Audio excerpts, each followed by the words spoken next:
لوط علیہ السلام کی تشکیل ہو گئی اللہ کی طرف سے ایک ایسی قوم کی طرف کہ جس قوم میں لڑکوں سے بدفعلی کا رواج تھا. اب دیکھیں ہزاروں سال گزر چکے تھے ابراہیم حضرت آدم علیہ السلام کو دنیا سے گئے ہوئے. بہت بات کا عرصہ ہے ابراہیم علیہ السلام اور آدم علیہ السلام کے درمیان. بہت قومیں آئی ہیں. ابراہیم علیہ السلام کے دور میں قوم تھی, اس قوم میں کیا بیماری پیدا ہو گئی؟ لڑکوں سے بدکاری.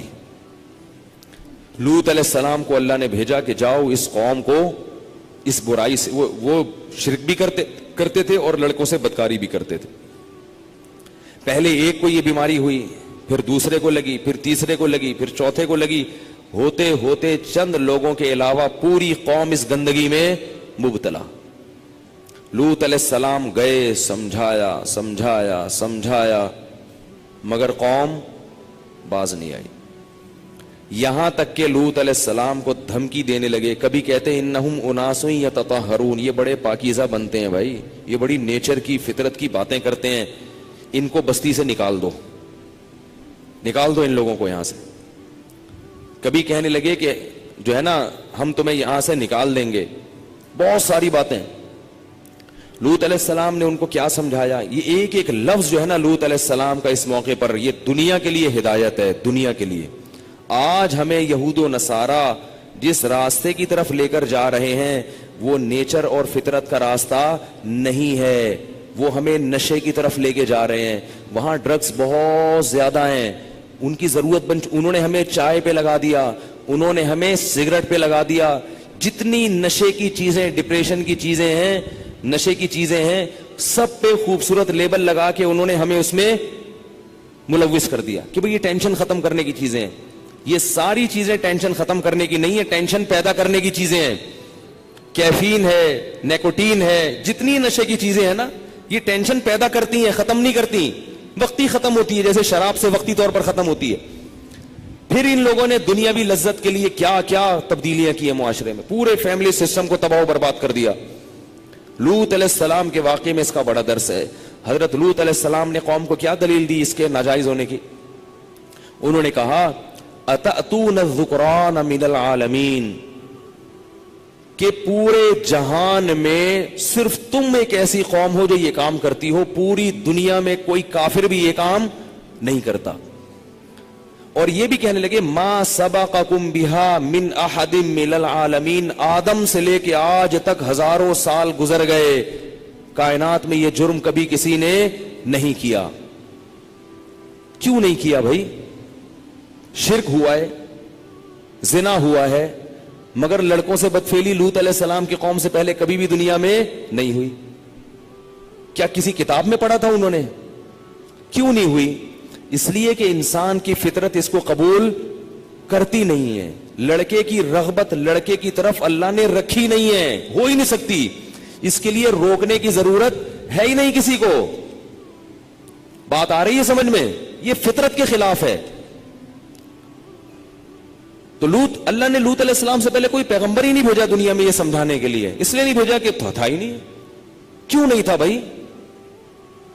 طبیعت ہی مائل نہیں ہوتی. لوط علیہ السلام کی قوم نے کیا ہوا ہے کہ ایک شیطان نے گڑبڑ کی, ایک کو چسکا لگایا, اس نے دوسرے کو لگایا, اس نے تیسرے کو. جیسے ہیروئن چرس کی بدبو سے انسان کا دل کیا کرتا ہے, اس چرس اور ہیروئن سے دور بھاگنے کا دل کرتا ہے.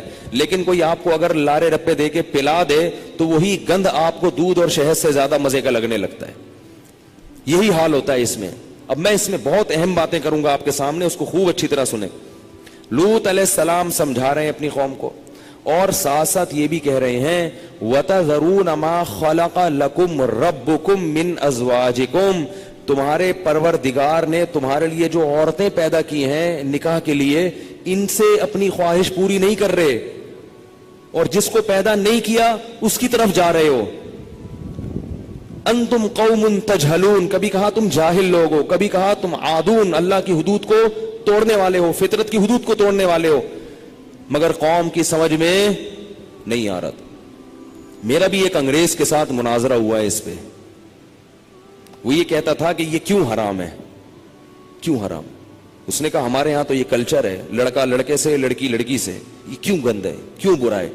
میں نے کہا یہ فطرت کے خلاف ہے. کیا ہے فطرت کی ڈیفینیشن کیا ہے. بحث کرنے جاؤ گے نا کہ کسی نتیجے پر نہیں پہنچ سکتے. میں نے کہا ہمارے ہاں یہ بہت بڑی گالی ہے. کہہ رہے آپ کیا کلچر نہیں ہے اس لیے. ہمارے یہاں کلچر ہے. تو مجھے وہی یاد آیا کہ اصل علاج دلائل نہیں ہے, اصل وہ علاج ہے جو اللہ نے لوط علیہ السلام کی قوم کے ساتھ علاج کیا تھا. وہ کہہ رہے ہیں کہ بھئی عورتیں کی پیدا کی ہے نا, ان سے نسل بڑھے گی, لیکن قوم جواب میں کیا کہہ رہی ہے, نہیں. پھر کیا ہوا, اللہ نے حضرت ابراہیم علیہ السلام کے پاس فرشتے بھیجے. ابراہیم علیہ السلام کی اولاد نہیں تھی. مشہور واقعہ ہے کہ فرشتے آئے, میں پہلے یہ واقعہ سنا چکا ہوں. وہ کھا نہیں رہے تھے. ابراہیم علیہ السلام ڈر گئے کہ یہ دشمن تو نہیں ہے, تو انہوں نے ابراہیم علیہ السلام کو خوشخبری سنائی کہ آپ کے اسحاق پیدا ہونے والا ہے, حضرت سارہ کے اسحاق پیدا ہوگا. تو حضرت سارہ نے ایسے ماتھا بولا, میں بڈھی اور یہ میرا بڈھا شوہر, کیسے اولاد پیدا ہو جائے گی ہمارے. تو فرشتوں نے کیا کہا, اتعجبین من امر اللہ, اللہ کے حکم پہ تعجب ہو رہا ہے. رحمت اللہ وبرکاتہ علیکم اہل البیت, اے گھر والو تم پر تو اللہ کی خصوصی رحمتیں ہیں, تم لوگوں پر اللہ کی خصوصی, تم عام لوگوں کی طرح نہیں ہو, تمہاری تو قربانیاں ہیں, تو تمہارے ساتھ ایسا معاملہ کیوں نہیں ہوگا. اور یہ بھی بتایا کہ بیٹا پیدا ہوگا اسحاق, اور پھر اسحاق کے ہاں بھی بیٹا پیدا ہوگا یعقوب. یہ دونوں پیغمبر ہوں گے, بیٹا بھی اور پوتا بھی, دونوں پیغمبر ہوں گے. اور ادھر اسماعیل علیہ السلام کی خوشخبری بھی. تو اب کیا ہوا کہ ابراہیم علیہ السلام کو ان لوگوں نے جب خوشخبری دے دی, تو پھر ابراہیم علیہ السلام نے پوچھا کہ اب تم کہاں جا رہے ہو. تو انہوں نے کہا کہ ہم قوم لوط کی طرف جا رہے ہیں, اور اللہ نے فیصلہ کر دیا ہے, انا منزلون علی ہذہ القریۃ رجزا من السماء, آسمان سے ان پر عذاب آئے گا اور اس پوری بستی کو اللہ تباہ و برباد کر دے گا. قرآن کہتا ہے ابراہیم علیہ السلام کا دل تھا نرم, ان کو اس قوم پہ ترس آنے لگا, پوری بستی تباہ, کیونکہ ان کو پتا تھا کہ اللہ کا جب ایک دفعہ عذاب آتا ہے تو پھر ایسا نہیں ہے کہ دنیا میں مار کے ختم کر دیا, پھر تو جہنم کی آگ میں ہمیشہ ہمیشہ کے لیے جلتے رہیں گے. تو اللہ کہتے ہیں یجادلنا فی قوم لوط, ابراہیم ہم سے لوط علیہ السلام کی قوم کے بارے میں جھگڑنے لگے. بعض دفعہ نا قرآن ایسے الفاظ استعمال کرتا ہے, ابراہیم جھگڑ تو نہیں سکتے تھے اللہ سے, لیکن اتنی لجاجت اللہ سے, اتنی دعائیں مانگنے لگے کہ گویا کیا کر رہے ہوں, اللہ سے لڑائی کر رہے ہوں. یہ قرآن کی بلاغت ہے, یہ بلاغت ہے قرآن کی, ایسے جیسے لڑائی کر رہے ہیں. اور پھر ایک عذر بھی پیش کرنے لگے کہ ان فیہا لوطن, وہاں تو لوط علیہ السلام اور ایمان والے وہ لوگ بھی موجود ہیں, وہ تو سب مر جائیں گے بھائی, یہ نہیں کرو یوں نہیں کرو. تو اللہ نے فرشتوں کو حکم دیا کہ ابراہیم کو کہو, یا ابراہیم اعرض عن ھذا, اے ابراہیم یہ باتیں چھوڑ دو, انہ قد جاء امر ربک, تیرے رب کا فیصلہ آ چکا ہے. وَإِنَّهُمْ آتِيهِمْ عَذَابٌ غَيْرُ مَرْدُودٌ, اب ایک ایسا عذاب آ کر رہے گا جو کبھی رد ہونے والا نہیں ہے. یہ بحث چھوڑ دیا ابراہیم, بس یہ بات نہیں ہو سکتی, کچھ اور کہہ دے ہم سے, وہ تیری دعا مانگ لیں گے, قبول کر لیں گے ہم, یہ دعا آپ کی قبول نہیں ہو سکتی. نحن اعلم بمن فیہا, ہمیں پتا ہے کس کو عذاب دینا ہے اور کس کو ہم نے اس میں بچانا ہے, ہم جانتے ہیں, تو اس بحث کو چھوڑ دیا ابراہیم. یہاں سے یہ فرشتے نکلے ہیں, اس سے پتہ چلتا ہے یہ لڑکوں سے بدفعلی بہت گندا کام ہے, بہت گندا کام ہے, زنا سے بدتر ہے یہ, زنا سے بدتر. ابراہیم علیہ السلام نکلے, وہ فرشتے نکلے, اور فرشتے خوبصورت نوجوانوں کی شکل میں تھے. یہ فرشتے لوط علیہ السلام کے گھر چلے گئے. انبیاء عالم الغیب نہیں ہوتے, حضرت لوط علیہ السلام ان کو پہچانے نہیں, بڑے خوبصورت نوجوان. اب لوط علیہ السلام کی جو بیوی تھی وہ کافر تھی, اس زمانے میں کافر عورت سے بھی نکاح جائز تھا. دیکھو بیوی چونکہ کافر ہے نا, تو گھر کا وہ ماحول نہیں بن رہا جو ابراہیم علیہ السلام کے گھر کا ماحول, بولو نا, بن رہا. نوح علیہ السلام کی بیوی کافر تھی, بیٹا کیا نکلا, کافر. وہ برکتیں, وہ والی برکتیں نہیں ملی جو ابراہیم علیہ السلام کو ملی تھی. اس لیے دیندار لڑکی سے شادی کیا کرو اللہ کے بندو. لوگ حسن پہ مرتے ہیں, آڑی ترچی جو بھی بے دین ہو اس کو اٹھا کے لے آتے ہیں, بعد میں پردہ کرا لیں گے ہم, اس کو بعد میں کرا لیں گے, بعد میں نماز پڑھوا لیں گے. نہیں پڑھے گی تو کیا کرو گے, اتنی ٹینشن ہے نا. بے پردہ عورت اگر بعد میں وہ پردہ نہ کرے تو بچیوں کا مسئلہ خراب ہوتا ہے, سارا دن کی چک چک. آپ کہو گے میری بچی پراپر ڈریس پہنے گی, اور وہ 2-4 اسٹیکر لا کے چپکا دے گی بچی کے, بس یہی پہنے گی. اتنی مصیبت کی زندگی گزرتی ہے نا. پھر آپ کے سامنے تو وہ پردہ کرا دے گی, اور جب آپ گھر پہ نہیں ہوں گے تو اس کی پٹیاں پڑے گی, تمہارے ابا تو دقیانوس ہیں, پرانے زمانے کے آدمی ہیں. نتیجہ کیا نکلے گا؟ بیٹی کو پردے سے نہ صرف یہ کہ پردہ کرے گی نہیں, باقاعدہ پردے سے نفرت اور اپنے باپ سے بھی نفرت ہو جائے گی. اس لیے جب بھی نکاح کرو اللہ کے بندو, بیوی کیسی ہونی چاہیے؟ دیندار ہونی چاہیے. اس کا بڑا خیال کیا کرو. ہاں اگر ہو شادی کہیں بغیر دیندار کے ہو گئی ہے تو چھوڑو نہیں اس کو, کوشش کرو محبت سے اس کو دیندار بناؤ. اولاد کے بعد بڑے مسائل کھڑے ہونا شروع ہو جاتے ہیں, کیونکہ اولاد میاں بیوی کا الگ الگ مذہب ہوگا نا, بچے بڑے تباہ ہو جاتے ہیں, رل جاتے ہیں. اور جب دین اور دنیا دونوں چیزیں ملیں گی تو اکثریت کہاں جاتی ہے؟ دنیا کی طرف جاتی ہے. دین اور دنیا دونوں چیزیں ملیں گے تو مزہ کس میں ہے؟ دنیا میں. جیسے کافر اور اسلام میں دنیا میں کافر زیادہ ہیں, مسلمان زیادہ ہیں؟ کافر زیادہ ہیں. تو ہمیشہ نیک لوگ تھوڑے رہتے ہیں. تو بچوں کو جب گھر میں دین اور بے دینی دونوں چیزیں ملیں تو زیادہ تر کس طرف جائیں گے؟ بے دینی کی طرف. کہیں گے اس میں مزے ہیں, ابا ہر وقت درود شریف پڑھتے رہتے ہیں, نصیحتیں کرتے رہتے ہیں, نماز کا کہتے رہتے ہیں, پیسے تو دیتے نہیں ہیں. ٹھیک ہے نا, پیسے دیتے بھی ہیں تو اس میں بھی پابندیاں, یہ نہیں کھا سکتے, گٹکا نہیں کھا سکتے, یہ نہیں کھا سکتے, وہ نہیں کھا سکتے. تو اب کیا ہوا ہے کہ وہ فرشتے خوبصورت چلے گئے لوط علیہ السلام کے گھر میں. ان کی بیوی نے, وہ پیسے لیتی تھی لوگوں سے, جا کے مخبری کر دی شہر والوں کو کہ بڑے خوبصورت لڑکے آئے ہوئے. قرآن کہتا ہے وجاء اہل المدینۃ یستبشرون, شہر کے اوباش لوگ خوشی مناتے ہوئے لوط علیہ السلام کے گھر کو چاروں طرف سے گھیر لیا. لوط علیہ السلام نے فرمایا ہؤلاء ضیفی فلا تفضحون, یہ میرے مہمان ہیں, مجھے ذلیل مت کرو. جو غیرت مند آدمی ہوتا ہے نا وہ مہمان کی عزت کا بڑا خیال رکھتا ہے, تو مر جاتا ہے زمین میں گڑ کے اگر اس کے مہمان پہ کوئی آنچ آئے. اور جو بے شرم ہوتا ہے نا وہ مہمان کو بیچ دیتا ہے کہ میرے گھر آیا ہوا یہاں سے لے جاؤ. یہ غیرت کی باتیں الگ ہوتی ہیں. تو لوط علیہ السلام نے کیا کہا؟ ان ہؤلاء ضیفی فلا تفضحون, یہ میرے مہمان ہیں, خدا کا واسطہ مجھے ذلیل مت کرو. تو قوم جواب میں کیا کہہ رہی ہے؟ اولم ننہک عن العالمین, اے لوط تجھے جب اپنے مہمانوں کا اتنا خیال تھا, تجھے ہماری عادت کا پتہ ہے, تو نے ان کو گھر میں گھسنے کیوں دیا؟ جب آدمی گناہ کرتا ہے نا تو اس کے پاس بڑے دلائل ہوتے ہیں, سامنے والے سے بحث, ہر بات کا جواب ہوتا ہے اس کے پاس. جب تجھے پتا ہے کہ ہم ایسے لوگ ہیں تو آنے کیوں دیا گھر میں ان کو؟ عزت کا پہلے خیال کرنا تھا نا اپنا. اب لوط علیہ السلام کی کیا لو ان لی, پھر کہنے لگے ہؤلاء بناتی, یہ میرے قوم کی بیٹیاں ہیں, ان کنتم فاعلین, تمہیں اگر خواہش پوری کرنی ہے ان سے شادی کرو. اس زمانے میں 4 سے بھی زیادہ شادیوں کی اجازت تھی, تو بھئی شادیاں کرو نا ان سے, یہ ہے نا عورتیں, ان کو کیوں چھوڑا ہوا ہے؟ قوم جواب میں کیا کہتی ہے؟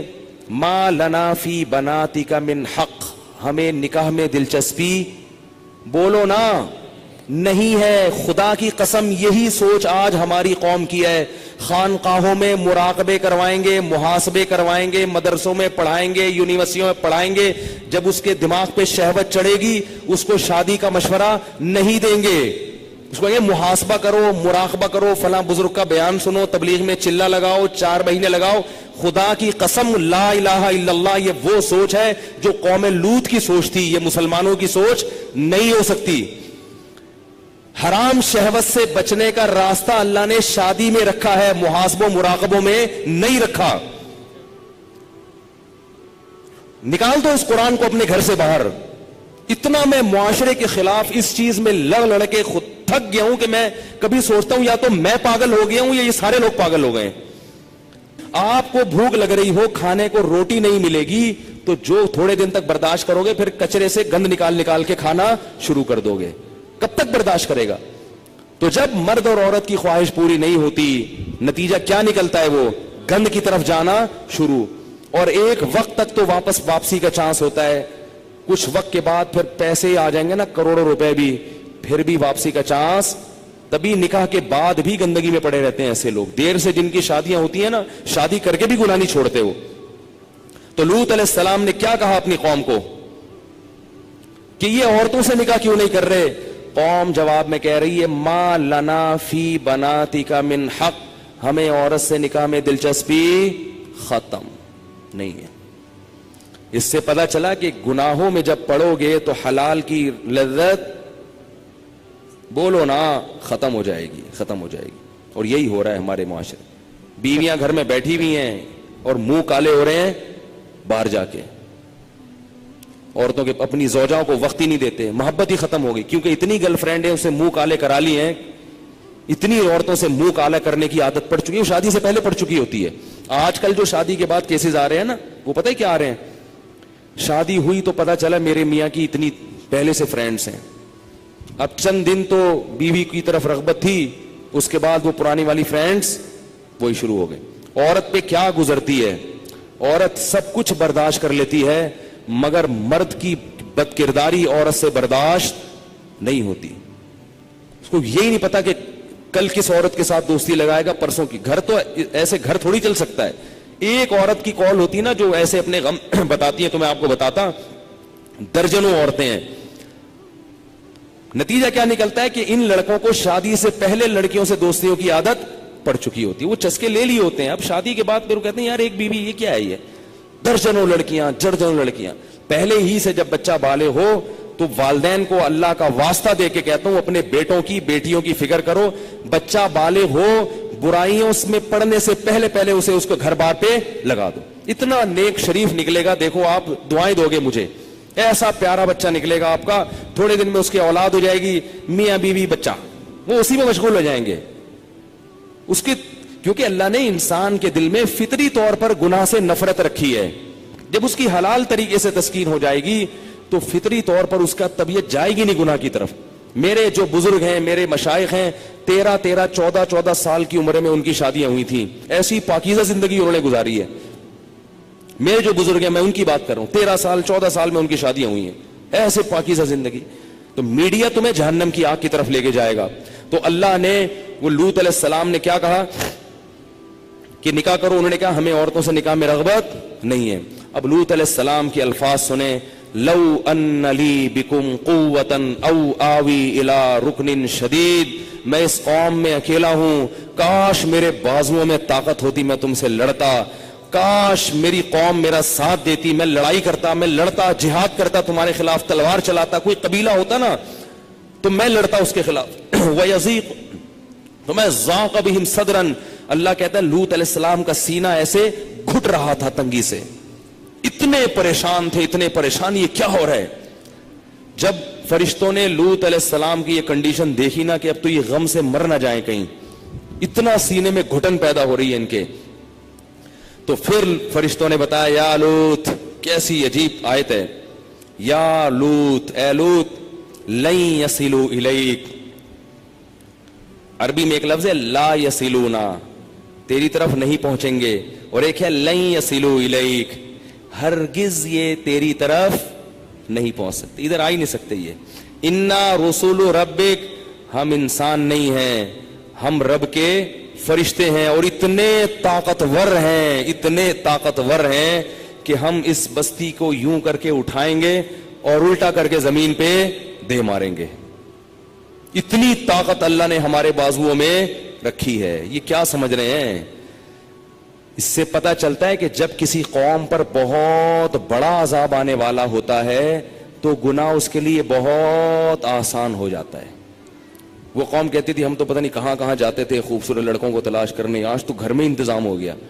ان کو یہ نہیں پتا تھا کہ یہ وہ لڈو ہے جس میں زہر رکھ کے کھلایا جا رہا ہے تمہیں. تو یہ جو گناہ جو جگہ جگہ کھل رہے ہیں نا، یہ آئس کریم پارلر کے نام پہ زنا کے اڈے جگہ جگہ کھل رہے ہیں، نوجوان لوگ بڑے خوش ہو رہے ہیں کہ یار اب تو کتنا آسان ہو گیا، ایک فون پہ لڑکی گھر آ جاتی ہے. لوگ بتاتے ہیں زنا اتنا آسان ہے بھائی، انٹرنیٹ پہ جاؤ بکنگ کرو، لڑکیاں خود گھر پہ آ جاتی ہیں، پتہ ہی نہیں چلتا. اتنے زنا کے اڈے کھل گئے، اب تو وہاں چلے جاؤ، ادھر چلے جاؤ. آئس کریم پارلر کے نام پہ جگہ جگہ زنا کے اڈے کھلے ہوئے ہیں، پارک بنے ہوئے ہیں، اب تو کوئی روک ٹوک نہیں ہے، لائف کو انجوائے کرو. یہ انجوائے کرنے کے لیے نہیں ہے، یہ خزاں ہے جو بانداز بہار آئی ہے. اللہ جو کھلا رہا ہے پلا رہا ہے، اس لیے نہیں کہ تم زانی بن کے اس کی نافرمانی کرو. اللہ کو زنا سے اتنی نفرت ہے کہ غیر شادی شدہ زنا کرے گا، پکڑا گیا نا، اللہ کہتے ہیں چوک پہ کھڑا کر کے 100 کوڑے مارو. اور شادی شدہ اگر پکڑا جائے تو اللہ کہتے ہیں پتھروں سے زمین میں گاڑ کے ہلاک کر دو اس کو، مار مار کے. تو اتنی بڑی نفرت کی چیز اللہ ایسے کہے کہ چلو لائف کو انجوائے کرو.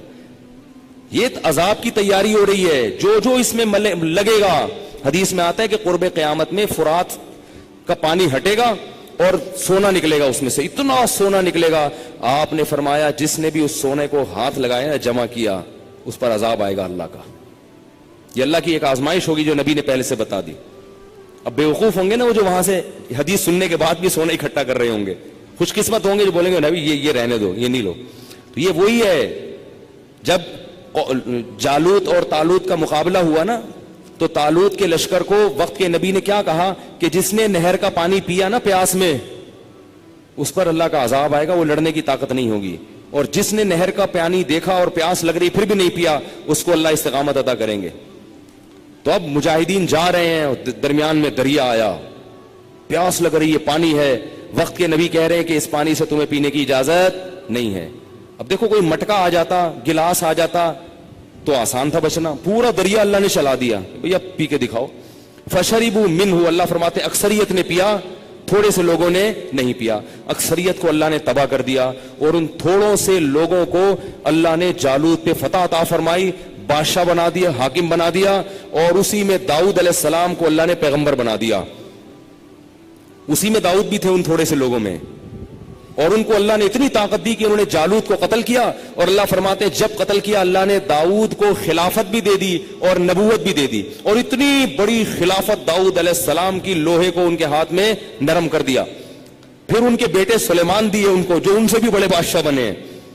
تھوڑا سا مجاہدہ کر لو بھائی، وہ پانی سے منع کر رہے ہیں نہیں پیو، اللہ کہہ رہے ہیں یہ جگہ جگہ آئس کریم پارلر کے نام پہ زنا کے اڈے کھلے ہوئے، نظر نیچی کر کے گزر جایا کرو، نہیں کرو تو جو بچے گا اللہ اس کو نوازے گا، جو جائے گا ایک تھوڑی دیر کے لیے منہ کالا کرے گا اللہ اس کے دل کا سکون چھین لے گا.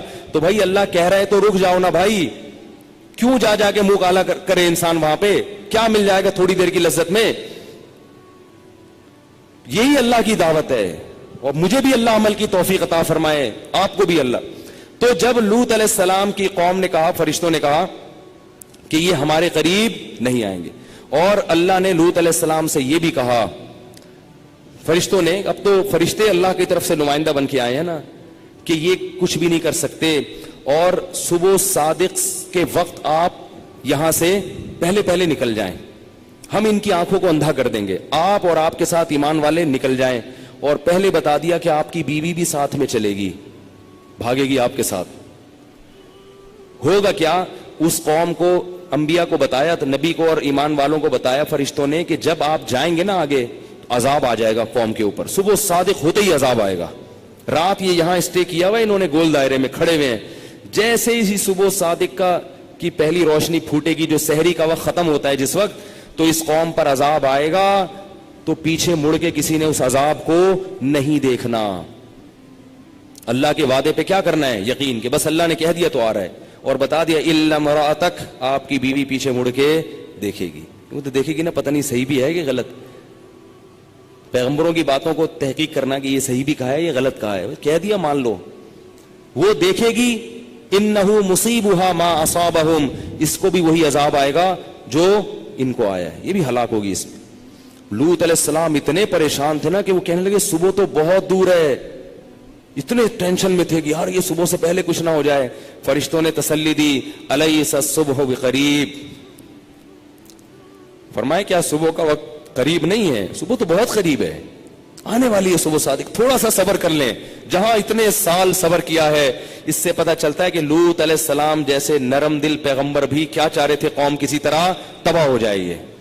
یہ بڑے بے شرم ہیں. اور قرآن کے الفاظ دیکھو، جب لوط علیہ السلام کی قسم پرسی تھی نا اور وہ قوم پھر بھی لوط علیہ السلام پہ ترس نہیں کھا رہی، تو اللہ نے محمد صلی اللہ علیہ وسلم کو یہ واقعہ سناتے ہوئے قسم اٹھائی، لعمرک انہم لفی سکرتہم یعمہون، اے محمد ہمیں تیری عمر کی قسم، وہ لوگ اس وقت بڑے نشے میں مدہوش تھے، انہیں کسی کی نصیحت سمجھ میں نہیں آ رہی، شہوت ان کے دماغوں پہ چڑھ چکی تھی، اور لذت اور شہوت کا تصور ان نے ان کو اندھا کر دیا تھا. بھول گئے تھے کہ بھائی یہ کیا کر رہے ہم. اللہ فرماتے فجعلنا عالیہا سافلہا، کیسے عجیب الفاظ ہیں. فرمایا ہم نے کچھ بھی نہیں کیا.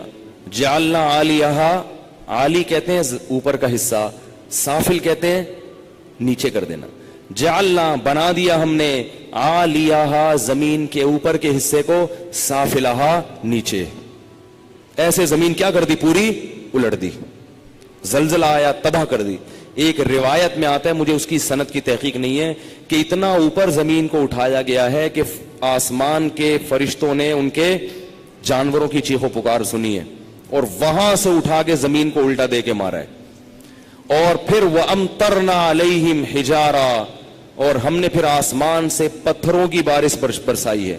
اب علماء کہتے ہیں کہ جب قوم پہ زلزلہ آ گیا تو پتھر برسنے کی کیا ضرورت ہے, ان کے نام و نشان کو ختم کرنے کے لیے. اور بعض علماء کہتے ہیں پتھر پہلے برسے تھے اور زلزلہ بعد میں آیا تھا, دونوں قول ہیں. اور پتھر کے بارے میں قرآن کہتا ہے کہ ان پہ وہ نشان زدہ پتھر تھے, عام پتھر نہیں تھے, نشان زدہ, کہ کون سا کس خناس کے سر پہ لگے گا جا کے. ہر پتھر پہ جو ہے نا وہ اللہ کی طرف سے علامت تھی کہ یہ والا پتھر اس کے سر پہ, یہ والا پتھر اس کے سر پہ لگے گا. تباہ کر دیا اللہ نے. اور اللہ نے پھر کہا وَإِنَّكُمْ لَتَمُرُّونَ عَلَيْهِمْ مُصْبِحِينَ, صحابہ کو کہا کہ تم لوگ جب لمبے لمبے سفروں پہ جاتے ہو تو تم لوگ لوط علیہ السلام کی قوم کی بستیوں کے قریب سے گزرتے ہو. دیکھ لو ان کے کھنڈرات کو, آج بھی موجود ہیں وہ بستیاں, آج بھی ان کے نشانات موجود ہیں. تو اس لیے بھائی لڑکوں سے بدکاری بہت گندا عمل ہے. بعض لوگ برطانیہ, دیکھو کتنا گندا عمل, اور غیر مسلموں کی حالت دیکھو. ان کے ہاں بعض دفعہ ویزا اس پہ ملتا ہے کہ کوئی بدفعلی کا مرتکب ہو, اس پہ ویزے مل جاتے. تو یہ قومیں ہیں جن کو ہم فالو کریں گے. برطانیہ کا ویزا بعض دفعہ اس پہ ملتا ہے کہ گے ثابت ہو جائے وہ آدمی, میڈیکل ٹیسٹ ہوتا ہے, گے ثابت ہو گیا ویزا مل جائے گا. تو یہ وہ قوم, برطانیہ جاؤ ضرور, فالو نہ کرو بھائی. یہ قومیں اس قابل نہیں ہے کہ ہم ان کے راستوں پہ چلیں. یہ تو اس عمل کو قانونی اجازت دے رہے ہیں, اس عمل کی جس عمل پر اللہ نے قوم کو تباہ کر دیا, اور اس کو قانونی اجازت دے رہے ہیں. اسی طرح لڑکیوں کا لڑکیوں کے ساتھ یہ عمل کرنا, یہ بھی بہت برا ہے. ایک راستہ ہے, وہ صرف کیا ہے, نکاح کا, بس. اس کے علاوہ سب بند کر دیا اللہ نے راستہ. تو اپنے ذات جان پر رحم کریں.